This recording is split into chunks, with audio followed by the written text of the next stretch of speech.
Bow to the First Order. Hey everyone, First Order here, and welcome back to another Star Wars video. Now in today's video we're going to be discussing the potential rumored sequel series for Star Wars Rebels that would be heading to Disney Plus later this year. So let's just jump right into the information.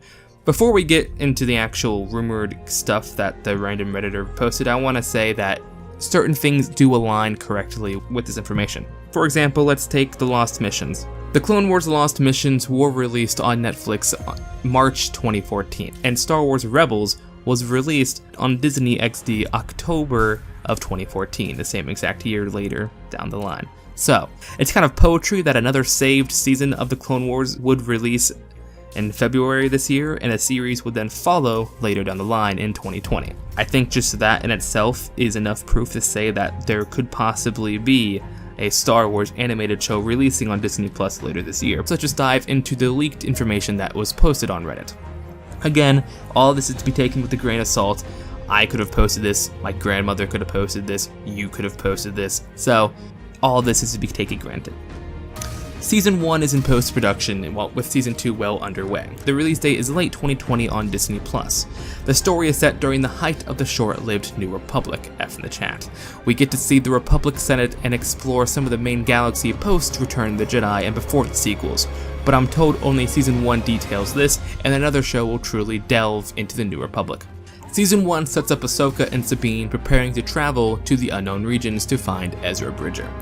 As we know, the last time we saw Ezra Bridger, he yeeted himself into hyperspace with Grand Admiral Thrawn somewhere in the unknown regions with the space whales, and the last time we saw Ahsoka Tano and Sabine Wren, they were on the Thal getting ready to find Ezra. Ahsoka gave a valuable relic to the Kaminoans, nice to see them back, who have set up shop again after the Empire's defeat, to stop and reverse a certain extent to Captain Rex's accelerated aging. He joins Sabine and Ahsoka on their quest.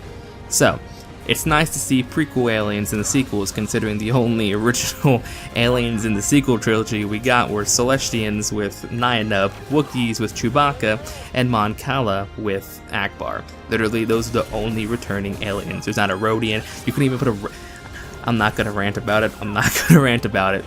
Basically, the sequels just don't really feel like the Star Wars universe when they don't even use any old aliens. Anyway, it's nice to see the Kaminoans again, and it makes sense they're setting up shop again, but it's also cool that they're trying to reverse Captain Rex's aging because he should be dying pretty soon. Season 1 also follows Ezra and Thrawn, who will become unlikely allies over time. I'd assume that was going to happen. We are introduced to the Chiss Ascendancy, who are in the middle of a war with the Grisk. The Chiss are the main society in the series, which means after the New Republic stuff, they're going to kind of go away from that and focus on the Chiss. And Sicilla, their homeworld, acts as a hub and main staging point. So this is really cool to see. I love more Thrawn, I love more Chiss. All this stuff I'm just hyped to see because I am a Thrawn diehard. And it's nice to see the Grisk because they were mentioned in both Thrawn novels, Thrawn Alliance and Thrawn Treason. Thrawn was originally brought into the Empire to see whether or not the Empire could be used as an ally to defeat the Grisk, or if the Empire should be used as bait for the Grisk while the Chiss just hide. So, the Grisk should be this big bad enemy. And for those who don't know, in the Legends continuity, there was a similar type of enemy called the Yuzong Vong, which it was kind of retconned that Emperor Palpatine was developing the Death Stars to defeat the Yuzong Vong and creating this massive empire to defeat the Yuzong Vong, and then the New Republic kind of looked like fools because they destroyed all of that and they were trying to limit their power, and then the Yuzong Vong took over Coruscant, all this stuff. And it's a huge freaking battle in that era, but that's not canon anymore, but this will kind of replace the Yuzong Vong, and they're called the Grisk. Thrawn has a niece who is introduced as a main character. She is a Skywalker.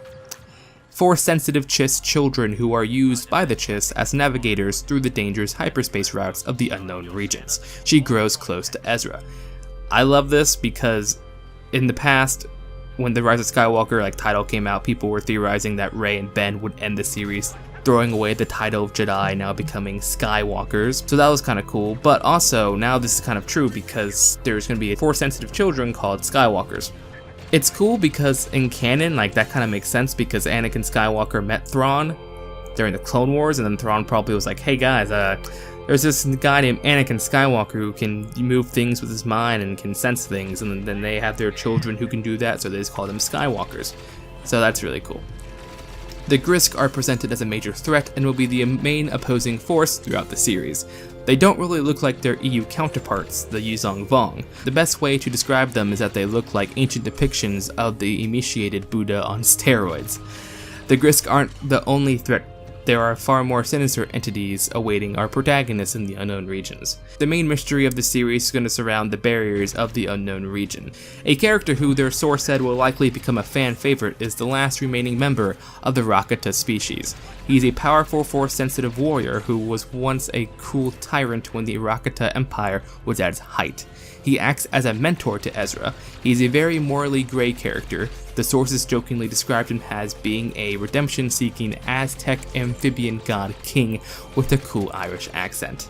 A very strange and typical Star Wars cultural combination. One look at the member of the Rakata species, you already know this guy's gonna be a fan favorite. I think Taika Waititi, when I look at this guy, obviously it's probably not gonna voice him. I think just looking at what the species looks like, it's a fan favorite without a doubt.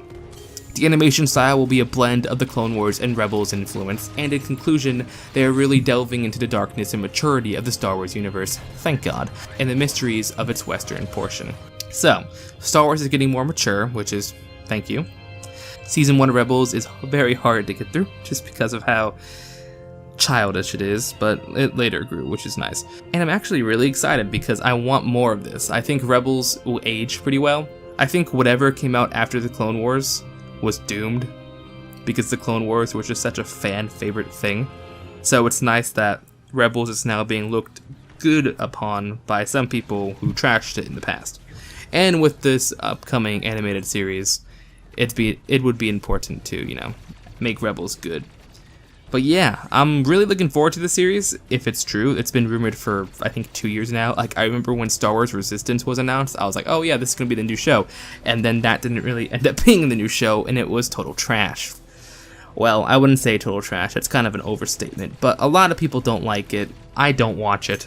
I think it's had the lowest views in any Star Wars show in history, and it's only gotten 2 seasons. That also kind of proves the low viewer count. I think the Star Wars Resistance was a bad move immediately after Rebels. I'm just glad there's gonna be something good coming out of Dave Filoni and his team. I don't really trust other people tackling the animated Star Wars series because there's only been one that hasn't been run by Dave Filoni, and that kind of tanked hard. So yeah, anyway, what do you guys think about this series? Be sure to let me know in the comments down below. Are you excited for a Rebels sequel series, or did you even like Rebels? I think Rebels was a big part of my channel in the past. One of my most viewed videos relates to Rebels. I reviewed every single Rebels episode. Season 3 and 4 Rebels is some of the best animated content in Star Wars history, so I'm just excited Dave Filoni is coming back into the animated field with a new show, which will continue the cliffhanger that Rebels left. Anyway, hope you guys enjoyed this video. If you did, drop a like, blast a like, and all of that good stuff. And if you're new, be sure to subscribe to me for all things Star Wars. Anyway, if you are new, why don't you subscribe for all things Star Wars? This is the First Order, signing out.